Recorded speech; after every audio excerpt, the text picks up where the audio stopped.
2015ला नाही 18ला world fellowship of Buddhist या आंतरराष्ट्रीय बौद्ध धम्माच्या परिषदेला ज्यावेळेस निघालो तेव्हा या दोन मुलांनी तयार केलेली बुद्धाची मूर्ती मी त्या वर्ल्ड फेलोशिप ऑफ बुद्धिस्टला दिली होती, भेट म्हणून दिली होती. आज ती मुलं आज एवढे मोठे उद्योजक झाले. आज अभिमान वाटतो की अशी मुलं यांच्या पाठीशी जर आम्ही अर्थव्यवस्था उभी केली तर IMF हुसेन सारख्या माणसालाही ही मागे टाकतील. एवढे मोठी कला आमच्या मुलांमध्ये आहे.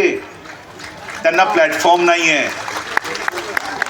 ही आर्टिस्ट मुलं आहेत, यांच्या पाठीशी हा आपण सगळा समुदाय उभा केला पाहिजे. अर्थव्यवस्था आपल्या हातात आहे. आपल्याला कुणापुढेही हात पसरायची वेळ येणार नाही इतकी व्यवस्था आपल्याकडे आहे. फक्त तो आपला सगळी गळती होऊन ती ब्राह्मणांच्या दारात कधी जाते आपल्याला कळत नाही.